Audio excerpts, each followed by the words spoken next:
Di Jogja pada masa itu, karena Jogja adalah bekas ibu kota, Iya.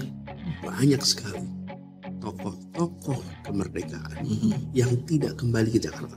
Jadi ketika mereka tinggal di Jogja, anak-anaknya sudah mulai tumbuh besar. Ketika kemudian ibu kota kembali ke Jakarta, mereka bolak-balik pakai kereta ke Jogja Jakarta. Tapi keluarganya tetap tinggal di Jogja. Jadi pensiunnya mereka banyak di Jogja. Pensiun nanti masa tuanya. Iya. Nah, saya ketemu dengan begitu banyak mereka, dan itu yang kemudian sangat mewarnai pengalaman saya masa itu. Bayangkan ketika kita berbicara tentang perjuangan Panglima Jenderal Sudirman, depan kami itu yang ngobrol adalah orang-orang yang dulu ikut jalan kaki dengan Jenderal Sudirman. Pelaku sejarah. Bukan cerita di buku. Ini orang-orang yang cerita. Ini yang dulu perjalanan di sini, lewatnya ke sini.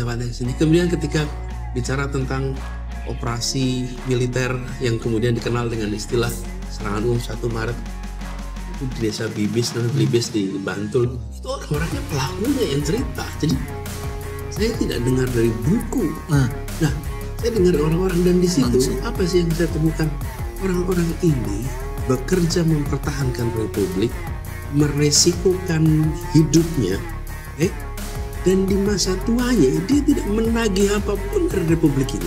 Saya tahu kondisi hidupnya sederhana, sangat simpel. Di saat republik sudah mulai membangun, mereka tetap tinggal di Jogja dengan semua kesederhanaan. Yang mereka miliki adalah rasa bangga bahwa saya dulu berjuang untuk membuat republik ini tegak berdiri. Itu saya lihat dari SD SMP, dekat dari mata langsung, bukan bacaan dari buku.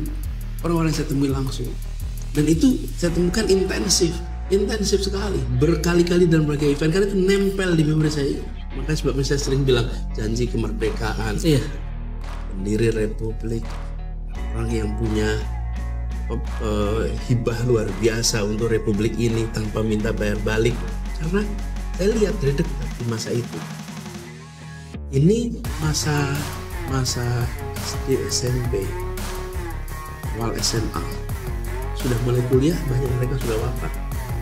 Ya sudah 90-an itu sudah sedikit. Tapi di 70-an, 80-an, dan pada masa itu saya dengar cerita langsung dari pelakunya atas peristiwa-peristiwa penting yang terjadi di ibu kota waktu itu. Begitu itu ibu kotanya Jogja. Itulah yang kemudian kalau ditanya periode apa yang paling membantu pembentukan, itu adalah periode remaja di Jogja berinteraksi dengan orang-orang yang berjuang untuk republik ini.